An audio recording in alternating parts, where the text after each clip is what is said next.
Bom dia! Neste segmento vamos falar de erros comuns. Quais são os erros comuns que nós cometemos ao aplicar o método científico?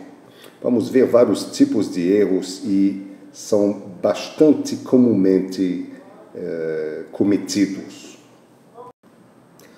O primeiro grande erro é o viés do pesquisador. O viés se chama, em inglês, bias. É quando você, o pesquisador, tem uma ideia preconcebida, tem uma certa preferência que você tenha de forma consciente ou subconsciente. Tem algo que você gostaria muito que acontecesse e seus resultados têm uma tendência a dar certo exatamente do jeito que você quer. Isso é um viés. Então, eu vou mostrar um exemplo de como o viés do pesquisador pode ocorrer. Vou fazer uma pesquisa de opinião. Este rapazinho é o meu neto e eu vou querer saber o que vocês acham dele. Então, numa escala de 0 a 10, onde 0 significa muito feio e 10 significa muito bonito, eu quero que você me dê um número entre 9 e 10 sobre a beleza do rapaz. Isso é o viés do vovozinho. Um exemplo de um viés de pesquisador é quando o pesquisador nem sequer experimenta.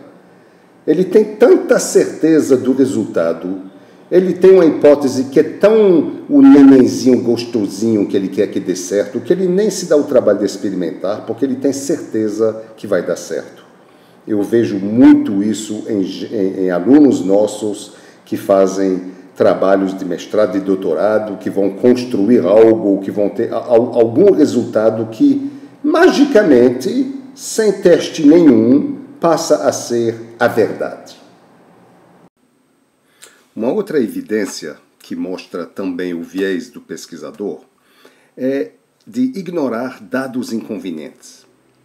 Por exemplo, no livro The Mismeasure of Man, escrito por Stephen Jay Gould, um excelente livro, recomendo muito sua leitura, há um capítulo chamado Measuring Heads, Paul Broca and the Heyday of Craniology.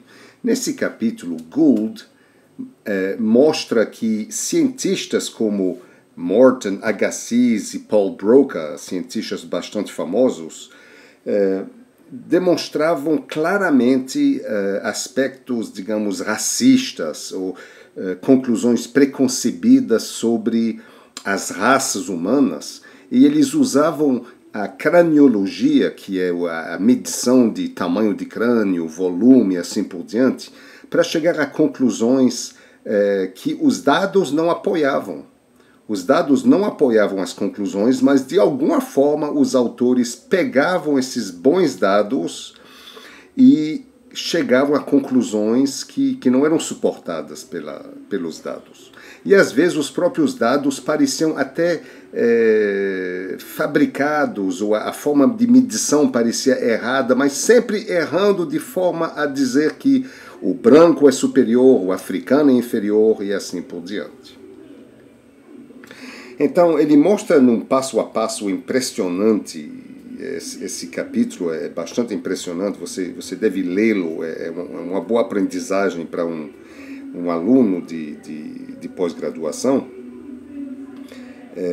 As conclusões são baseadas em bons dados frequentemente, mas as conclusões estão provavelmente erradas, completamente suspeitas, e dá-se um jeito. Os autores dão um jeito de chegar às conclusões que eles querem. Eu vejo isso muito também feito pelos alunos de mestrado e doutorado no mundo inteiro, na realidade. Vocês sabem que a pesquisa ela é cíclica, você não acerta a primeira vez. A sua primeira hipótese nem sempre dá certo. Mas, de alguma forma, quando eu vejo o trabalho de alunos de mestrado, por exemplo, de alguma forma mágica, na hora que você tenta validar a sua primeira tentativa de solução, dá certo. De alguma forma mágica, dá certo. Eu desconfio muito que existe um tremendo viés de pesquisador que entrou na forma de avaliação. Agora, o que é muito interessante ainda é que mais tarde um cientista, vários cientistas, Lewis e alguns outros, escreveram um artigo que eu estou mostrando aqui, cujo título eu estou mostrando aqui, que falam que justamente o próprio Gould, ao escrever o artigo original Measuring Heads, estava completamente enviesado com respeito ao trabalho que ele estava criticando. E é interessante de ver como o viés aparece mesmo numa pessoa extremamente cuidadosa como Gould, um dos grandes cientistas do século XX. Recomendo muito a leitura desses dois artigos e vocês vão poder achar o texto facilmente usando o Google com esses títulos que estão aí. Finalmente, um outro erro bastante comum é não tratar a incerteza, ou o que se chama também o erro experimental. O que significa isso é o seguinte, aqui está o mundo. Isso é o mundo real.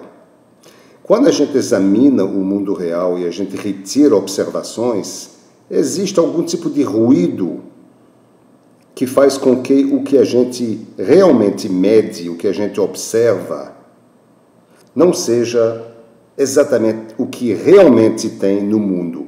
Então, por exemplo, se eu medir o tempo de rodada, o tempo de execução de um programa, se eu medir uma vez, duas vezes, três vezes, você vai medir exatamente a mesma coisa sempre? Não, você não vai medir exatamente a mesma coisa. Vai ter algum tipo de ruído ou de mudança de valor de um lugar, de uma rodada para outra, porque tem influências de outros programas rodando no computador, tem algumas coisas que você não está controlando perfeitamente, e esses erros experimentais, o erro aqui não significa que você está pisando na bola, significa que o mundo é cruel, significa que você não consegue medir perfeitamente as coisas, e essas mudanças, essa incerteza, essas variações, a gente chama os erros experimentais, eles têm que ser tratados adequadamente. Infelizmente, principalmente na computação, eu vejo com muita frequência artigos e trabalhos de cientistas, de pesquisadores,